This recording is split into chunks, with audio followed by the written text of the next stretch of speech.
नमस्ते दोस्तों। आज सुनिए पति पत्नी का साथ। पति पत्नी का साथ जीवन भर का एक वादा है जिसमें हर भाव छिपा होता है। भारती और प्रेम के बीच चाहे कितनी ही लड़ाइयाँ होती थी, लेकिन जब जरूरत पड़ी तो दोनों हर दर्द और परेशानी को मिलकर झेलने को तैयार थे। भारती और प्रेम के बीच महासंग्राम फिर से जारी था। आए दिन दोनों का झगड़ा महिलाओं के उन मुश्किल दिनों के जैसा हो गया जो हर महीने आ ही धमकते। रज्जो निवृत्ति की संभावना दूर दूर तक दिखाई नहीं देती थी। झगड़ा ऐसा कि लगता मानो अब दोनों एक दूसरे को शारीरिक हानि पहुंचाकर ही दम लेंगे। शब्दों के बाण इतने तीखे कि उससे होने वाले घाव कभी न भर सके। तभी भारती के मोबाइल फोन की घंटी बजी। भारती ने देखा और नजरअंदाज कर दिया। घंटी फिर बजी। इस बार भारती ने फोन रिसीव कर लिया। भारती मोबाइल फोन पर ऐसे बात करने लगी मानो घर में अभी कुछ हुआ ही नहीं। चंद मिनट पहले की तीखी वाणी मोबाइल फोन पर किसी दूसरे से बात करने में मधुर हो गई। अगर अभी कोई घर में दाखिल होता तो उसे कुछ देर पहले की स्थिति झूठी लगती। भारती पूरी दुनिया वालों से अच्छे से बात करती सिवा प्रेम के। प्रतिक्रिया में प्रेम का भी वही रवैया, एक दूसरे से बात करने की। जब बारी आती तो ऐसा लगता मानो दोनों के मन में ढेरों गुस्सा भरा पड़ा है। न तो सीधे सवाल निकल कर आते और न ही सीधे जवाब। बड़े होते दो बच्चों की जिम्मेदारियों ने दोनों के रिश्तों में इतनी निरस्ता ला दी कि लगता ही नहीं कि दोनों ने कभी साथ जीने मरने की कस्में खाई थी।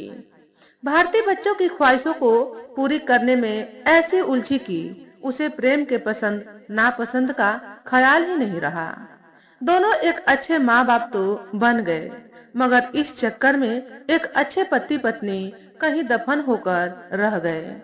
बच्चे अगर कुछ खाने की फरमाइश कर दे तो सुबह 7 बजे बच्चों के स्कूल जाने से पहले ही भारती बनाकर तैयार कर देती, जबकि प्रेम की छोटी सी फरमाइश को पूरी होने में महीनों लग जाते। इस वजह से प्रेम खुद को कुछ ज्यादा ही उपेक्षित महसूस करने लगा। उसे लगता कि घर में और साथ साथ भारती के दिल में अब उसके लिए कोई जगह नहीं। उसे ऐसा लगने लगा कि घर में हो रही हर चीज उसके लिए नहीं है, या हर वह चीज जो वह चाहता है खासकर वही पूरी नहीं की जाती। दोनों अपने अपने हिसाब से ताना देने का जोड़ घटाव करते रहते। कोई पीछे नहीं रहना चाहता। गुजरे वक्त की न जाने कौन कौन सी बुरी यादें दोनों ने बीमा की तरह अपने मन में जमा कर रखी थी, जो किस्त दर किस्त दोनों के कड़वाहट वाले रिश्तों में जमा होती रहती। अच्छी चीजों का निकल कर आने वाला रास्ता बंद हो चुका था। बारिश की वजह से डेंगू के बढ़ते कहर ने भारती को भी नहीं छोड़ा।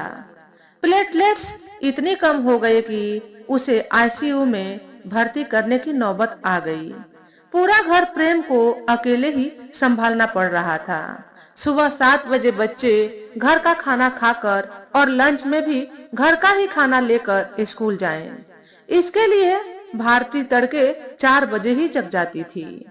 प्रेम ने भी पूरी कोशिश की और उसकी कोशिश सफल भी रही। पर सुबह 4 बजे जब वह जगता तो उस समय का सन्नाटा उसे काटने को दौड़ता। इस सन्नाटे में उसका मन करता कि घर के किसी कोने में सिर्फ वह और भारती चंद मिनट साथ बैठे, उसकी गोद में भारती का सिर हो और दोनों ढेर सारी सिर्फ प्यार भरी बातें करें। पर वह जानता था कि आईसीयू से भारती के लौट आने के बाद भी वह पल अब कभी नहीं आने वाला। डॉक्टर की देखरेख से भारती की हालत सुधरने लगी। जब भारती घर लौटकर आई तो मन में लाख द्वेष रहने के बावजूद प्रेम ने उसका पूरा ख्याल रखा। घर, अस्पताल और ऑफिस संभालते संभालते प्रेम के अंदर भी निरस्ता पैदा हो गई। उसे बस इस बात की जल्दी रहती कि कैसे 7 बजे तक बच्चों को तैयार कर स्कूल भेज सके। फिर भारती की सभी जरूरतों को पूरा कर खुद भी ऑफिस के लिए निकल सके। उसे कुछ और सोचने का वक्त ही नहीं मिलता और कितना भी जल्दी कर ले 5-10 मिनट की देर हो ही जाती। वह खुद को भारती की जगह महसूस करने लगा। धीरे धीरे उसे भारती की मनोस्थिति समझ आने लगी। उसने कभी कोशिश ही नहीं की कि भारती के साथ चंद मिनट बैठकर कुछ बातें करे और वही भारती की जली कटी बातें उसे ऐसा सोचने की भी फुर्सत न देती थी। धीरे धीरे भारती की सेहत में सबलता आने लगी। थोड़ा बहुत घर के काम में वह भी हाथ बटाने लगी, लेकिन पारिवारिक स्थिति पहले जैसी ही थी।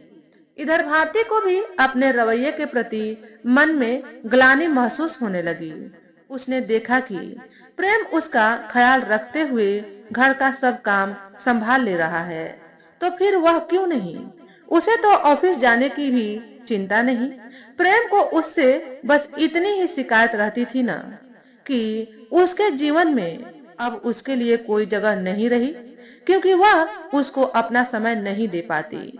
अब भारती को प्रेम की शिकायत सही लगने लगी थी। दोनों के मन के अंदर भावुकता अंकुरण का असफल प्रयास जारी था, परंतु पुरानी बुरी यादों की परत इतनी मोटी थी कि वह भाव अंकुरित नहीं हो पा रहा था। दोनों में बगैर जरूरत कोई बातचीत न होती, हाँ, लेकिन तीखी वाणी और टेढ़ी बातें अपना अस्तित्व खो चुकी थी। एक दिन भारती का रेगुलर चेकअप करा। जब दोनों अस्पताल से लौट रहे थे तो ग्राइंडर मशीन की जार जो उन्होंने ठीक होने को दिया था, उस दुकान पर रुके। दुकानदार ने जार ठीक करने का जो खर्च बताया, उस पर प्रेम ने कहा, भाई साहब, ठीक ठीक खर्च बताओ। आप जो खर्च बता रहे हो उसमें थोड़े पैसे और मिला दे तो नया जार मिल जाएगा। साहब, ऐसा है कि आपके घर का ज्यादातर सामान धीरे धीरे पुराना हो रहा होगा। उन सब की अब मरम्मत की जरूरत पड़ती होगी। ऐसे में आप कितना नया सामान खरीदेंगे? चीजों का बदलाव सबसे आसान है, पर उसकी मरम्मत करवा लेने से उससे जुड़ी यादें घर में ही रह जाती हैं। इतनी बड़ी बात दुकानदार कितनी सहजता से बोल गया। ऐसे कितने ही पल दोनों को याद आ गए जब दोनों अलग होना चाहते थे, रिश्ता खत्म कर जीवन में बदलाव चाहते थे, लेकिन दरअसल उसे मरम्मत की जरूरत थी। दोनों आपसी सहमति से दुकानदार को जार की मरम्मत करने की इजाजत दे अपनी स्कूटी की तरफ बढ़ गए। प्रेम ने स्कूटी के दोनों हैंडल पकड़ खुद को संतुलित किया और पीछे भारती लेडी स्टेप पर कम भार देते हुए बैठ गई। दोनों एक दूसरे की सहजता का ख्याल रखने की पूरी कोशिश कर रहे थे, पर दोनों के दिमाग में दुकानदार की बातें घूम रही थी और उन्हें समझ आ चुका था कि सिर्फ चीजों को ही नहीं, रिश्तों को भी मरम्मत की जरूरत होती है। स्कूटी स्टार्ट कर प्रेम हैंडल संभालते हुए दोपहिया चला रहा था और पीछे भारती ऊंचे नीचे रास्तों पर खुद को बैलेंस करने की कोशिश कर रही थी। तो दोस्तों, आज के वीडियो में बस इतना ही। अगर हमारे द्वारा बताई गई कहानी थोड़ी सी भी अच्छी लगी हो तो वीडियो को लाइक और शेयर करें। चैनल पर पहली बार आए हो तो चैनल को सब्सक्राइब करके बेल नोटिफिकेशन को ऑल पर सेट कर लें, ताकि आपको ऐसे ही अच्छे अच्छे वीडियो देखने को मिले। हमेशा खुश रहें, हमेशा स्वस्थ रहें। वीडियो देखने के लिए आपका बहुत बहुत धन्यवाद।